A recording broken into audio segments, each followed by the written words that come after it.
नमस्कार। आज एक बार फिर से आप लोगों का हमारे YouTube चैनल पे हार्दिक स्वागत है। मैं सुनील बंग, निवासी पर्वत से। जैसा कि मैंने आप लोगों को बताया था, कक्षा 12 के लिए जो हमारे आरबीएससी बोर्ड है, हिंदी माध्यम के विद्यार्थियों के लिए हमारा सिलेबस कंटिन्यू था। इससे पहले हम लोगों ने 10th सीबीएसई के लिए और 10th आरबीएससी के लिए भी हमारे चैनल को शुरू किया था। 12th के एग्जाम बाकी है, 10th के हिंदी मीडियम की भी एग्जाम बाकी है। 12th का सबसे पहले एग्जाम मैथ्स का ही है 18 जून को। तो हम लोग अभी उसका सिलेबस कंप्लीट करने की कोशिश कर रहे हैं, जितना भी हो सके मैक्सिमम। मैंने चैप्टर 2 शुरू कर रखा था। चैप्टर 2 था हमारा प्रतिलोम त्रिकोणमितीय फलन। 4 नंबर की प्रश्नावली थी, हमने बात कर ली थी। उसमें हमने 15 प्रश्न देख लिए थे प्रश्नावली 2.1 के। इसमें 2.1 और विविधि है। इसका 16वां सवाल जो आज आप लोगों के सामने है, इतना इंपॉर्टेंट तो नहीं है इस नजर से। 3 नंबर की दृष्टि से मैंने आपको बता दिया था मुख्य कौन से हैं, तो आप उनको फोकस कीजिएगा। और इसके बाद जो प्रश्न आएंगे उनमें से भी 3 नंबर का प्रश्न बन सकता है। 3 नंबर का प्रश्न इनमें से अथवा में बनता है, मतलब 2 प्रश्न पूछे जाएंगे। जो आपकी इच्छा है, जो आपको आ रहा है, इच्छा का मतलब जो आपकी पसंद है कि भाई मुझे ये सवाल बहुत अच्छे से आता है, उसको आप लोग स्टार्ट पहले कीजिएगा। सवाल है, यदि x³ plus px² plus qx plus t बराबर 0 के मूल अल्फा, बीटा और गामा हो तो सिद्ध कीजिए कि, अच्छे से सुनिए, एक विशेष परिस्थिति के अलावा tan inverse alpha plus tan inverse beta plus tan inverse gamma बराबर n पाई होगा। और वह विशेष परिस्थिति भी ज्ञात कीजिए जब ऐसा नहीं हो। मतलब आपको 2 सवालों के जवाब देने। एक तो वो विशेष स्थिति बतानी है जब इसका आंसर n पाई होगा, और एक वो विशेष स्थिति बतानी है जब इसका आंसर n पाई नहीं होगा। तो दोनों के बारे में हम लोग बात करेंगे, ठीक है। प्रश्न समझ में आ गया अच्छे से। इस समीकरण को हम लोग त्रिघातीय समीकरण कहते हैं, क्योंकि इसमें x के अधिकतम घात 3 है। 3 मूल है, देख लो इसको। ये हम लोग कक्षा 10 में पढ़ते हैं, है ना। अल्फा, बीटा और गामा। सबसे पहले इनमें शर्त क्या होती है वो शर्त बनाएंगे, और उसके बाद हम लोग हमारे क्वेश्चन में जो फॉर्मूला यूज आ रहा है वो फॉर्मूला लगाएंगे और हमारा आंसर हमारे सामने, ठीक है। सबसे पहले हम लोग बात कर लेते हैं त्रिघातीय समीकरण। त्रिघातीय समीकरण के 3 मूल होते हैं। 3 मूल अगले ने बता दिए। तीनों कौन से? अल्फा, बीटा और गामा। इसमें जो शर्त होती है वो पहली शर्त होती है मूलों का योग, alpha plus beta plus gamma. इसका फॉर्मूला होता था -b/a। यहां b कौन है? x² का गुणांक p आ जाएगा। a कौन है? x³ का गुणांक, तो 1 आ जाएगा। दूसरा होता था 2 का गुणा और उनका योग, alpha beta plus beta gamma plus gamma alpha. इसका फॉर्मूला होता था c/a। c होता था x का गुणांक, a होता था x³ का गुणांक, और लास्ट एंड फाइनल होता था तीनों का गुणनफल। इसका फॉर्मूला होता था -b/a। d होता था अचर पद, वापस -b, a 1। इन सबके नीचे 1 है, आपको दिखाई दे रहे हैं। इस 1 को आप नहीं भी लिखेंगे तो भी आपका काम हो जाएगा, क्योंकि हर में 1 नहीं लिखने का मतलब भी 1 ही होता है। ये 3 शर्तें बन गई हमारी। ये 3 शर्तें अभी मैं फॉर्मूला लगाऊंगा तब काम में आएंगी। ये शर्तें आप लोगों को याद होनी चाहिए, 10th क्लास में हम लोग सीखते हैं। इसका फॉर्मूला लगा रहे हैं sir, tan inverse alpha plus beta plus gamma minus alpha beta gamma बटे 1 minus alpha beta minus beta gamma minus gamma alpha, और यहां क्या दे रखा है? n पाई, ठीक है। n यहाँ एक पूर्णांक होता है, इसका मान +1 2 3 4 5 6 -1 2 3 4 5 6 पूर्णांक ही होता है। ये थोड़ा ध्यान रखना होता है, अगर नहीं लिखा है तो कोई दिक्कत नहीं है। इनमें से मान उठा के रखिए। Alpha plus beta plus gamma के जगह पे हम लोग उठा के रखेंगे -b, ये माइनस ये वाला है। अल्फा बीटा गामा मल्टीप्लाई की जगह वापस -b लिखेंगे, ब्रैकेट बना के लिख दिया। 1 माइनस, इन तीनों में से माइनस कॉमन आएगा तो alpha beta plus beta gamma plus gamma alpha यही वाला बन जाएगा। इसकी जगह पे b। tan इनवर्स को उधर भेजेंगे, ये -p है, ये माइनस माइनस प्लस p हो जाएगा, 1 q, और ये tan n पाई। कुछ समझ में आ रहा है? अब अगर आपको अच्छे से पता चल रहा है, दोनों चीजें हैं, आपने उधर भेज दिया तो भी चल जाएगा, कोई दिक्कत नहीं है। कह रहा है कि ये n पाई लाना है या n पाई नहीं लाके अगर आप इधर ही रहना देना चाहते हैं, जैसे दोनों से हो जाती है सिचुएशन, इधर ही रहने देना चाहते हैं जैसे, इसको अगर आप अच्छे से देख रहे हैं तो ये 0 हो चुका है। कुछ बच्चे या कुछ डायरेक्ट लिख देते हैं कि ऊपर 0 हो गया तो नीचे भी 0 हो गया। नीचे 0 होगा, जरूरी नहीं है, नहीं होगा जरूरी नहीं है, दोनों स्थितियां अपन को बता रही है। तो अपनी दो कंडीशन बनेगी यहाँ पे, जब Q एक नहीं है और जब Q एक है, ये दोनों कंडीशन का क्वेश्चन है। जब Q एक नहीं है मतलब Q का मान एक के बराबर नहीं है, एक के बराबर नहीं है तो ये कुछ ना कुछ तो आंसर आएगा ही आएगा, मतलब 0 नहीं आएगा, 0 को छोड़कर आएगा। और जब ये 0 को छोड़कर कुछ आएगा और tan इनवर्स में 0 का भाग देंगे तो ये tan इनवर्स 0 हो जाएगा, और tan इनवर्स 0 का मान ही क्या होता है हमारा n पाई। तो ये फर्स्ट कंडीशन हो जाएगी हमारी, जब Q का मान एक नहीं होगा। वह विशेष स्थिति ज्ञात कीजिए जिसके लिए n पाई होगा। तो विशेष स्थिति है जब Q का मान एक नहीं होगा तब ये n पाई होगा, और जब Q एक होगा तो ये अनिर्धारित टाइप की फॉर्म बन जाएगी और ये n पाई के बराबर नहीं हो पाएगा। और n पाई के बराबर नहीं हो पाएगा तो हम बोलेंगे जब Q का मान 1 होगा, मतलब वो विशेष स्थिति कौन सी है जब ऐसा सिद्ध नहीं हो पाएगा, वो विशेष स्थिति है जब Q का मान 1 होगा तब ऐसा सिद्ध नहीं हो पाएगा। तो ये हमारी कंडीशन थी कि हमने कैसे सिद्ध किया, आपको समझ में आना चाहिए। पहले तीनों शर्तें बना ली, उस शर्तें बनाने के बाद फॉर्मूले में लिख दिया और दोनों शर्तों को मैंने अच्छे से समझाया। तो आप लोग इन दोनों शर्तों को अच्छे से फोकस कीजिएगा कि मैंने क्या कहा है। ये था हमारा क्वेश्चन नंबर 16। सेकंड कंडीशन आप लोगों को नीचे नहीं दिख रही है तो मैं यहां एक बार फिर से लिख रहा हूं। जब Q बराबर 1 हो तो क्या होगा, ये tan इनवर्स 0/0 हो जाएगा और इसका कोई मान नहीं होगा, ये n पाई के बराबर नहीं होगा। तो ये सेकंड कंडीशन है।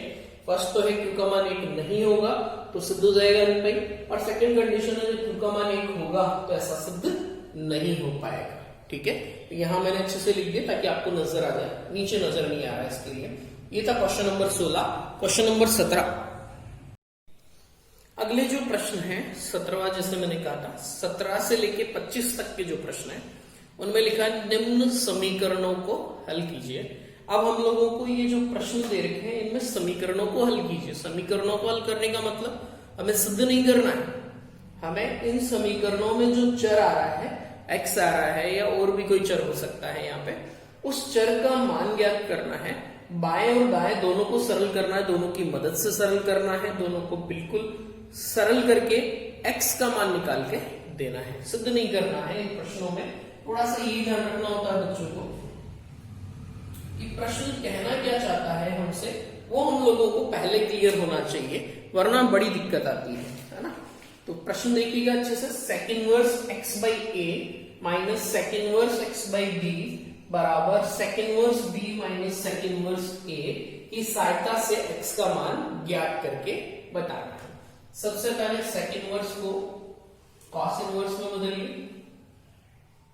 a बाई x हो जाएगा, cos इनवर्स में बदलिए b बाई x हो जाएगा, cos इनवर्स 1 बाई b हो जाएगा।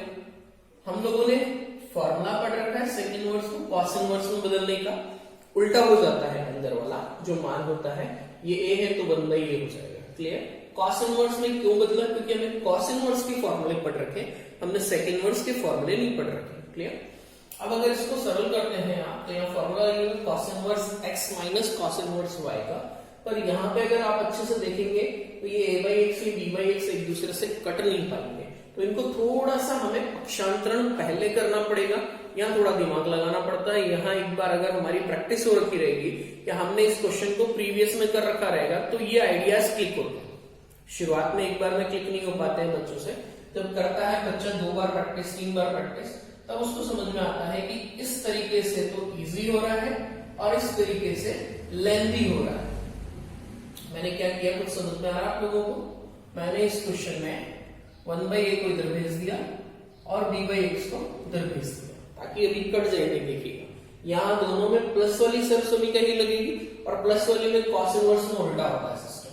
cos inverse x y minus under root 1 minus x square 1 minus y square.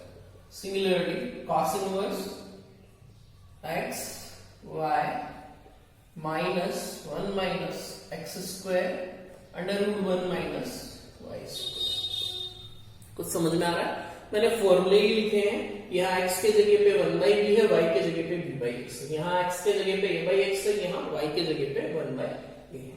ये cos इनवर्स और ये cos इनवर्स उड़ जाएगा। हम लोग देखते हैं कि जब दोनों तरफ इसको ऐसे उड़ाते नहीं है, काटते नहीं है, सरल नहीं किया जाता ऐसे ऐसे कहा जाता है कि दोनों तरफ कोस लेंगे तो cos इनवर्स x बन जाता है। उस तरीके से ये कैंसिल आउट होते हैं। बट हम लोग हमारे को समझाने के लिए, इजी वे में समझाने के लिए हम लोग ऐसे मान सकते हैं। इस वजह से ये कट जाएगा, इस b से ये भी कट जाएगा। यहां बचेगा 1 by x 1 minus a square by x square 1 minus 1 by a square minus 1 minus 1 by b, sorry 1 by x minus under root 1 minus b square 1 minus b square बटे x square. ये 1 by x, ये 1 by x plus का है, इधर आएगा तो cancel out हो जाएगा। इस माइनस से इस माइनस को भी कैंसिल आउट कर सकते हैं। दोनों पक्षों का वर्ग करेंगे। वर्ग करने से फायदा क्या? अंडर रूट हट जाएगा। 1 minus a square 1 minus 1 by b square 1 minus b square by x square. यहां तक ही सरल करूंगा, इसके बाद में वापस ऊपर सरल करने वाला हूं, क्योंकि यहाँ आप लोगों को दिखेगा नहीं। एक बार अच्छे से देख लीजिएगा क्या क्या है। अब हम लोगों को इन दोनों को गुणा करना है और गुणा करने के बाद हमारा आंसर हमारे सामने आएगा। इनको गुणा करेंगे। गुणा कैसे करेंगे? नॉर्मल कोई गुणा जो तरीका है हमारा, 4 बार गुणा होंगे। हर एक में 2 पद है। ये इससे गुणा होगा, ये एक से गुणा होगा तो 1 माइनस ए स्क्वायर बटे एक्स स्क्वायर। एक से हो गया गुण, ये वाला एक से हो गया। इसकी बारी ये एक से होगा तो माइनस 1 बाई ए स्क्वायर। ये minus minus plus A square by x square into 1 by a square. काट सकता था मैं एक ही बार में। सेम टू सेम यहाँ पे आएगा 1 माइनस बी स्क्वायर, फिर ये वाला इससे गुणा होगा तो minus b square by x square. ये वाला इससे गुणा होगा तो 1 बाई बी स्क्वायर गुणा बी। देखो गुणा करने में ज्यादा मेरे देखने की जरूरत नहीं है, आप अपने हिसाब से गुणा कीजिए जैसे भी आप लोगों ने सीख रखा है। ये स्क्वायर से ये स्क्वायर कट जाएगा, ये एक से ये कट जाएगा, बी स्क्वायर से बी स्क्वायर कट जाएगा। यहाँ बचेगा minus a square by x square minus 1 by a square plus 1 by x square minus 1 by b square minus b square by x square 1 by x square. ये 1 by x square से ये 1 by x square भी cut जाएगा। पक्षांतरण करेंगे तो नीचे वाला इरेज कर रहा हूं। अब x का मान निकालना है तो x एक तरफ, संख्या एक तरफ, ठीक है।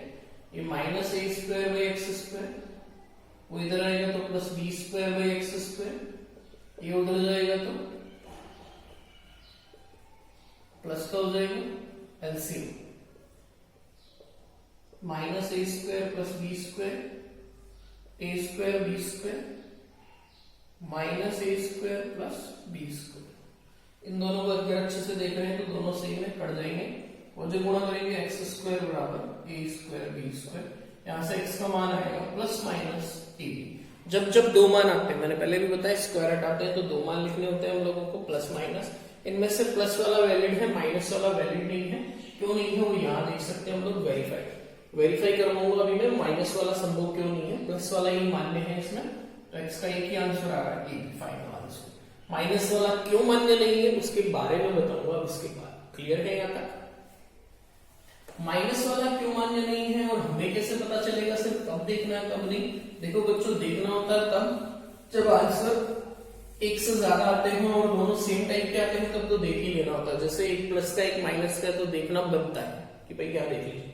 माइनस वाला आ गया sec inverse minus a b, sec inverse minus a B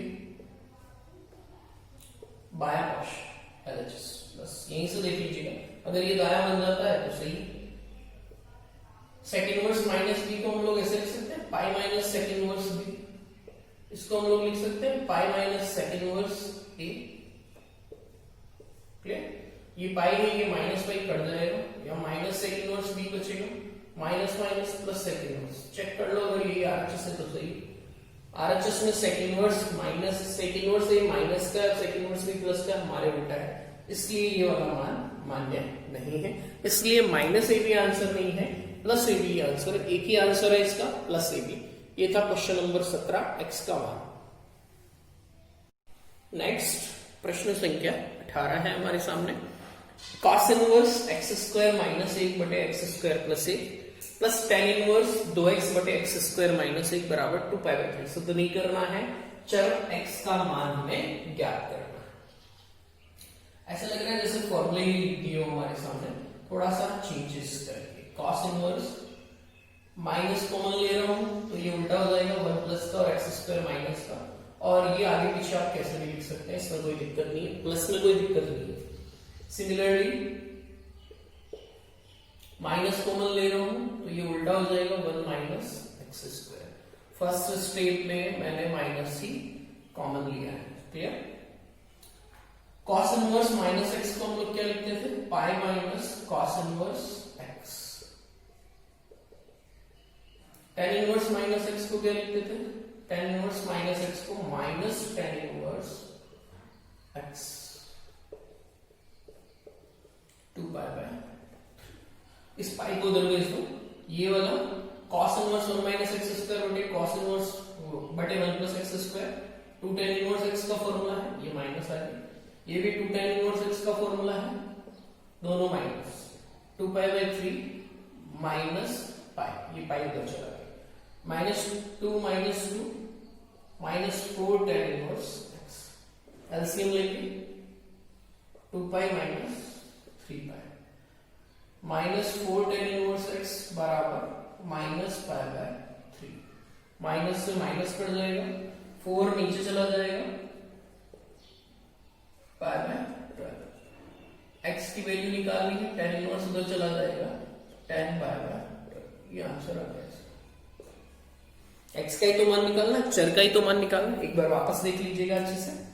मैंने इनको ज्यादा मैनिपुलेट नहीं किया, ज्यादा चेंजेस नहीं किए, ज्यादा चेंजेस इसके लिए नहीं किए बच्चों, क्योंकि ये फॉर्मूले बन रहे हैं दोनों के दोनों। इसमें माइनस कॉमन लिया अंश में से तो ये उल्टा हो जाएगा, 1 माइनस x²। इसमें माइनस कॉमन लिया हर में से, ये भी उल्टा हो जाएगा। यहाँ एक फॉर्मूला लग रहा है हमारा 12th class, cos inverse minus x बराबर pi minus cos inverse x। यहाँ tan इनवर्स माइनस x का लग रहा है, वो माइनस tan इनवर्स x से होता है। इस पाई को इधर पक्षांतरण कर दिया, ये वाला फॉर्मूला हो गया 2 tan इनवर्स x का, ये भी 2 tan इनवर्स x का, दोनों के आगे माइनस है, माइनस लिख दिया, -4 tan इनवर्स x हो गया। एलसीएम ले लिया, ऐड कर लिया, -π/3 बच गया, माइनस से माइनस कट गया, 4 नीचे चला गया, tan इनवर्स उधर भेजेंगे तो उल्टा है। यहां तक भी छोड़ सकते हैं। ये वैसे 15 डिग्री है, tan 15 डिग्री का मान भी निकाल सकते हैं। 15 डिग्री का मान हमने सीखा था कहां पे, याद है? 15 डिग्री का मान निकालना हमने सीखा था 11th क्लास में। 45 - 30 करके फॉर्मूला लगा सकते हैं, इसका आंसर आता है, मैं डायरेक्टली लिख रहा हूं, 2 -√3। ये फाइनल आंसर ऐसे भी छोड़ सकते हैं या यहाँ पे भी छोड़ सकते हैं, आपकी उत्तरमाला में यहाँ तक ही है। क्लियर? ये था क्वेश्चन नंबर 18, आसान तरीके से समझा दिया इसको। अब है हमारे पास में क्वेश्चन। नेक्स्ट जो हमारा प्रश्न है, question number 19। tan inverse 1/1 + 2x plus tan inverse 1/4x + 1 बराबर tan इनवर्स 2/x²। फिर से कह रहा हूं, सिद्ध नहीं करना है, चर x का मान ज्ञात करना है। ये x है लिखा हुआ, थोड़ा सा ध्यान देना। फॉर्मूला लग रहा है बाएं पक्ष में, अगर आप अच्छे से देख पा रहे हैं तो बाएं पक्ष में फॉर्मूला लग रहा है तो लगा दीजिए, tan inverse x + tan inverse y। tan inverse क्या होता था फॉर्मूला याद है, tan इनवर्स x + y बटे 1 माइनस x गुणा y। इधर कुछ नहीं लगाना, दायां पक्ष साथ में चलेगा। ठीक, जैसे ही फॉर्मूला लगाया हमारे दिमाग में क्लिक हो गया कि ऊपर वाले का एलसीएम लेना है, 1 + 2x 4x + 1। 4x + 1 इधर चला जाएगा, 1 + 2x इधर चला जाएगा। नीचे वाले का भी एलसीएम लेना है। 1 plus 2x 4x plus 1, 1 plus 2x 4x plus 1 इधर चला जाएगा माइनस 1, और ये tan इनवर्स 2/x²। फॉर्मूला लिखा, एलसीएम लिया। कुछ लोग एलसीएम लेते हैं पर ये वाला लिखते नहीं है, समझा देते हैं कि 12th क्लास में आ गए हो अब तुम लोग, इसका एलसीएम भी ये आएगा, इसका भी ये, और ये एक दूसरे से कट जाएंगे। हम लोगों ने आपको बता दिया है, अब मैं नहीं लिखूंगा कि कट गए हैं, ध्यान रखना। 4x plus 2x 6x, 1 plus 1, इनको गुणा करेंगे तो ये 4x प्लस 1 हो जाएगा, 8x² प्लस 2x हो जाएगा, 8x² प्लस 2x, थोड़ा सा ढंग से ये माइनस, उल्टा पलट के कर चुके हैं